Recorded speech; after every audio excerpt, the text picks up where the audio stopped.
पुणे मुंबई प्रवास आता अतिशय वेगवान होण्याची शक्यता आहे, कारण तिसऱ्या द्रुतगती महामार्गाच्या कामाला सुरुवात होणार आहे। तिसऱ्या महामार्गामुळे आता केवळ 90 मिनिटात मुंबई पुणे गाठता येणार आहे।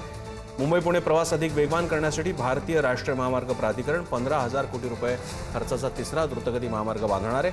अटल सेतू चौक पुणे शिवारे असा हा 130 किलोमीटरचा मार्ग असेल।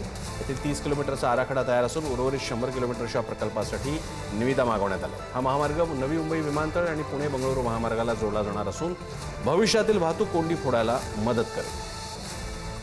ज्ञानेश्वर सौतमल आपल्याला अधिक माहिती देत आहेत। ज्ञानेश्वर, आधीच आपला महामार्ग आहे त्याला मिसिंग लिंकमुळे अधिक चांगली जोड मिळालेली आहे। आता हा आणखी एक महामार्ग, त्याच्या जोडीला आपण हायपरलूप आणि जवळपास बुलेट सुपरफास्ट ट्रेन्स सुद्धा चाललेला आहे। कशा प्रकारे एकूण मुंबई पुण्याच्या या कनेक्टिव्हिटीच्या विकासाकडे बघूया।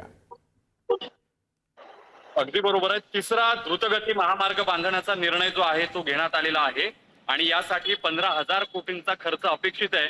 अटल सेतू चौक पुणे आणि शिवारे अशा पद्धतीचा 130 किलोमीटरचा हा महामार्ग असेल, अशा पद्धतीची सूत्रांची माहिती आहे, ज्यामध्ये हा महामार्ग सेवेत जर दाखल झाला तर अवघ्या 90 मिनिटांमध्ये हा मुंबई पुणे प्रवास करता येणं शक्य होईल, अशा पद्धतीचा दावा जो आहे तो NHI कडून करण्यात आलेला आहे। आपल्याला कल्पना आहे की या मुंबई पुणे महामार्गावरती मोठ्या प्रमाणात लोकांची ये जा असते आणि त्यात अतिजलद प्रवास करता यावा यासाठी भारतीय राष्ट्रीय महामार्ग प्राधिकरणाकडून प्रयत्न सुरू आहेत। त्याचाच हा भाग म्हणावा लागेल। अवघ्या 90 मिनिटांमध्ये हा सगळा प्रवास करता येईल अशा पद्धतीचा अंदाज व्यक्त केला जातोय। जवळपास 15,000 कोटींचा यासाठीचा खर्च देखील अपेक्षित आहे। धन्यवाद तुम्ही दिलेल्या माहितीबद्दल ज्ञानेश्वर।